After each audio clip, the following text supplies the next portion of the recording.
But speaking of another team that has a lot of pressure on them, the Phoenix Suns. And this team is in a very, very unusual situation because they have so many fucking guards. What, are they gonna have Grayson Allen and fucking Bradley Beal out there at the same time with Trey Jones?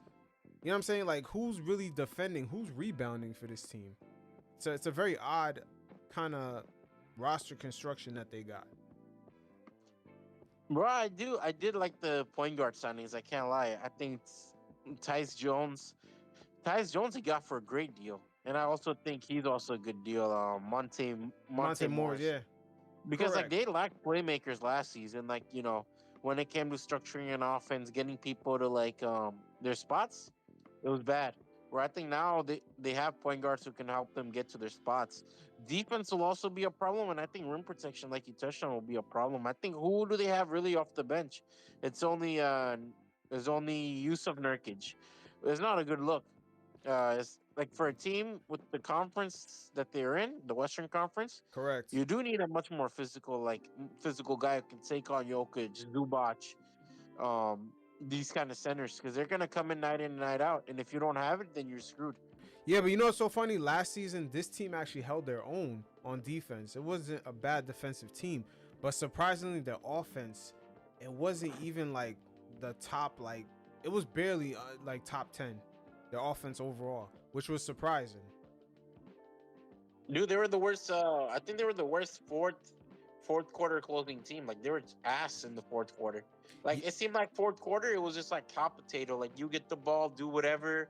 You get the ball, do whatever. You get the ball, do whatever. It was no structure in their offense. Yeah, that's where Tyus Jones kicked in this season for them. He's gonna help them out with that. I mean, they got him on a deal where they kind of lucked out because he took less money to come to them, but I think he's just trying to prove his value. But Yeah. with him being in that lineup, do you think they should just start Grayson Allen and have Bradley Beal work with the second unit? Still get his 30 minutes, but like more with the second unit so he can kind of operate on his own, like do his thing. Yes. Cause I, that bro, that Bradley Beal fit is questionable, man. It's very questionable. And the fact is the 76ers don't got I mean not the 76ers, the Suns, they don't have any defense, right? So and Grayson Allen isn't really a defender. So in regards of that, they have to rely heavy on the offense. So it's better for them. It's better for them to ride on like a much more structured offense where Devin Booker and Kevin Durant can get the ball more instead of having to feed a third amount. The third amount can come off the bench with Josh Okogie and these kind of players and get his buckets.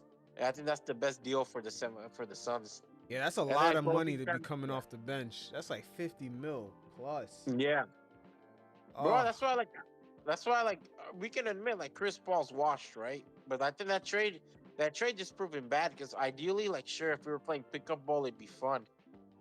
But at this point where how basketball's structured and how teams are investing in two-way players, Bradley Beal overall is a bad signing both on both ends of the court because you're not getting defense and nope. you're also not getting much offense either. I Yep. mean, we saw Anthony Edwards is dogpiled on them, bro, He and has. that's another yeah. And you know what's so funny? You saying that about their defense. You know who shocked me this summer in the Olympics? Devin Booker. I'm not gonna Yeah, lie, man. Like they asked him to play a certain role, be a defender. You know, take his 3-point shots at a high efficiency clip, which he did. yeah. Booker was shining, man. He didn't get a lot of shots, but when he did, them shits went in. You're right. And that Like also Booker, plays like into Booker it. was breaking the myth of like people saying, he's not really a two-way player. Like he kind of showed off like he could be a two-way player, man.